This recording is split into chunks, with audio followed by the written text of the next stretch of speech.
আরেকটি ঐতিহাসিক ও grand masterpiece হচ্ছে সুলেমানি মস্ক বা সুলেমানিয়া মসজিদ। দর্শক মণ্ডলী ও আমার প্রিয় ভিউয়ার্স, আমি আজকে আপনাদেরকে উপস্থাপনের চেষ্টা করব সুলেমানি মস্ক বা সুলেমানিয়া মসজিদ। মসজিদের ইতিহাস, ঐতিহ্য, এর প্রকৃত নিদর্শন আমি চেষ্টা করব আপনাদের সামনে উপস্থাপন করার জন্য। অটোমান সাম্রাজ্যের সবচেয়ে শক্তিশালী প্রভাবশালী শাসক সুলতান প্রথম সুলেমান, যিনি ইতিহাসে সুলতান সুলেমান বা দ্য গ্রেট ম্যাগনিফিসেন্ট নামেও পরিচিত। প্রকৃতপক্ষে মূলত তার নির্দেশে এই মসজিদটি নির্মিত হয়। এর নির্মাণ শুরু হয় 1550 সালে। এর আনুষ্ঠানিক উদ্বোধন করা হয় 1957 সালে। মূলত সুলতান সুলেমানের নির্দেশে এর নির্মাণ কার্য পরিচালিত হয়। এর উদ্দেশ্য ছিল তৎকালীন সময়কালের প্রেক্ষাপটের উপর ভিত্তি করে এমন একটি বিশাল ও ঝমকালো মসজিদ নির্মাণ করতে, যা অটোমান সাম্রাজ্যের পরাক্রমশীল ঐতিহ্য ও ইসলামিক শাসনকালের শ্রেষ্ঠত্ব সারা পৃথিবীতে ফুটিয়ে তোলা যায়।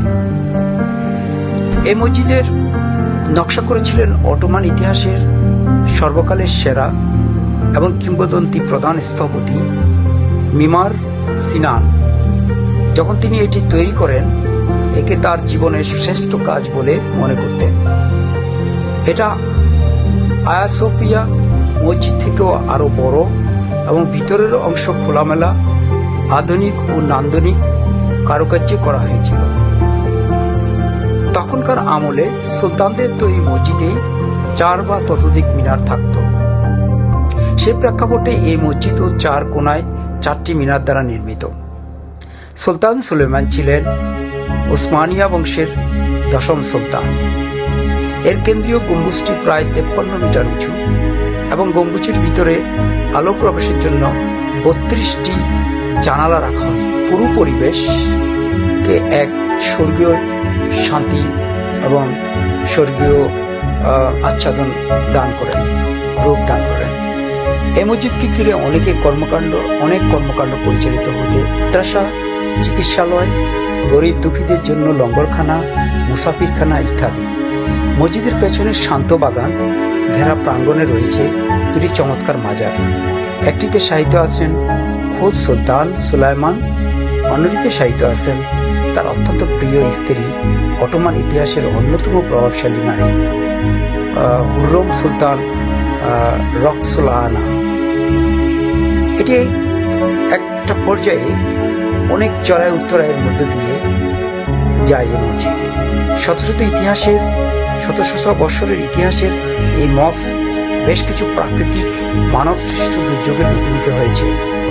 উল্লেখ্য যে 1960 সালে ভয়াবহ অগ্নিকাণ্ড সংঘটিত হয় এই মসজিদকে ঘিরে। তারপরে 1766 সালে ভূমিকম্প এই মসজিদের উপর দিয়ে অতিবাহিত হয়। মসজিদটির আংশিক ক্ষতি হয়েছিল তখনকার সময়ে। পরবর্তী সুলতানরা এর ঐতিহ্য টিকিয়ে রাখতে পুনরায় নির্মাণ ও সংস্কার করেন। প্রথম বিশ্বযুদ্ধের সময় এর উঠোনকে অস্ত্রাগার বা গোলাবারুদ সংরক্ষণের গুদাম হিসেবে ব্যবহার করা হয়েছিল। 1956 সালে বর্তমান আধুনিক রূপ দিয়ে এর ব্যাপক পুনর্নির্মাণ সম্পন্ন করা হয়।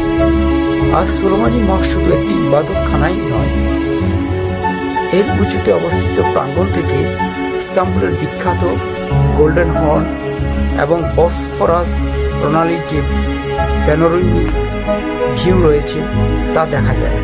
এ ছিল আমার জানা সংক্ষিপ্ত এই মসজিদের সংক্ষিপ্ত ইতিহাস, ঐতিহ্য ও পর্যালোচনা, যা ক্ষুদ্র প্রচেষ্টা এবং চেষ্টার মাধ্যমে আপনাদের উপস্থাপন করার চেষ্টা করেছি। যে ভিডিওর অংশগুলো আপনাদেরকে দেখানোর চেষ্টা করছি, তার মাঝে দেখা যাচ্ছে আপনার আমি বাইরের অংশ থেকে ভিতরের অংশে প্রবেশ করছি।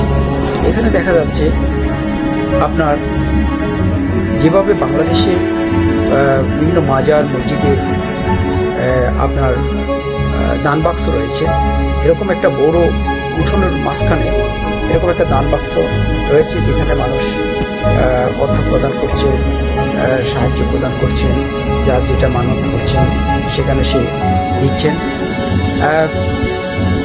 পাশাপাশি ভিতরের অংশে আমি যখন প্রবেশ করছি তখন আমি দেখছি সেই এক নিপুণ কারুকার্যে সৌন্দর্যে মণ্ডিত এই মসজিদের শৈল্পিক নিদর্শন, শৈল্পিক কারুকাজ, এগুলো আসলে এই বর্তমান যুগেও একটা বিরল। কিন্তু একটা বিষয় না বললেই নয়, সেটা হচ্ছে যে আমি দেখতে পাচ্ছি এত বড় একটা মসজিদ, এত বড় একটা ইবাদতখানা, এত বড় একটা ঐতিহ্যগত ঐতিহাসিক প্লেস মসজিদ, কিন্তু কোথায় যেন একটা হাহাকার, কোথায় যেন একটা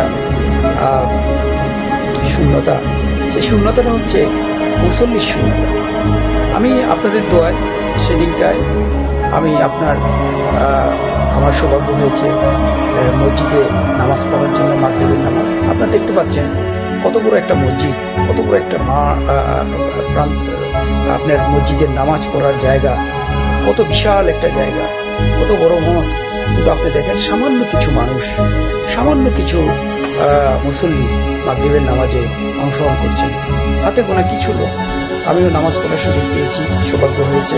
কিন্তু আপনি দেখেন পুরো মসজিদটা, এত বড় একটা মসজিদ, সেখানে কোনো মানুষ নেই, তেমন একটা নামাজের মুসল্লি নেই। ভরপুর এই মসজিদ, মুসল্লি থাকার কথা ছিল, কিন্তু না। দিনকে দিন তার কি যেহেতু একটা আধুনিক সভ্যতার সাথে সাথে অগ্রসর হচ্ছে, এখন হচ্ছে আমাদের এই আধুনিক সভ্যতার, যেখানে তার কি ছিল একটা সময় ইসলামিক সভ্যতার একটা ঐতিহ্যবাহী আমাদের ইসলামিক সমাজ ব্যবস্থা পরিচালিত হতো এখানে, সেই সমাজ ব্যবস্থা অনেকটা চেঞ্জ হয়েছে। এখানে ইউরোপীয় ধাঁচে এবং ওয়েস্টার্ন ধাঁচে মেয়েরা চলাফেরা করেন। পাশাপাশি নামাজ পড়ার জন্য যে ধরনের ভরপুর মানুষের মসজিদে কোলাহল থাকার কথা ছিল, সেটা অনেকটা কমে গেছে। মসজিদে ভরা তার কেটে, কিন্তু আপনি দেখবেন সমস্ত মসজিদগুলো যেমন যেমন মুসল্লি নেই, মুসল্লির খরা। তো সেই সব মিলেই আর কি আমাদের ধর্মীয় চেতনা বা ধর্মীয় অনুভূতিতে অনেক ক্ষেত্রে দেখা যাচ্ছে যে কিছুটা ঘাটতি আমরা পরিলক্ষিত হচ্ছে।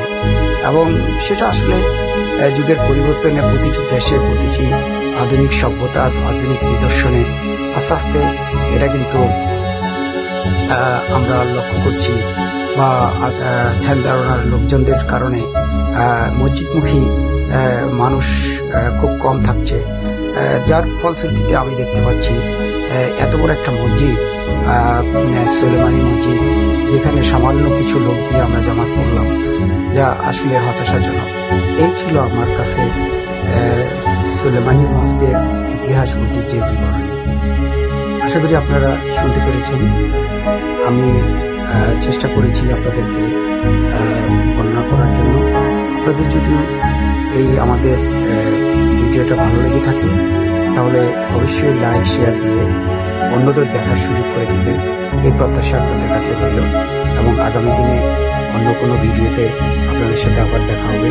আজকের মতো সকলকে বিদায় জানাচ্ছি। ধন্যবাদ।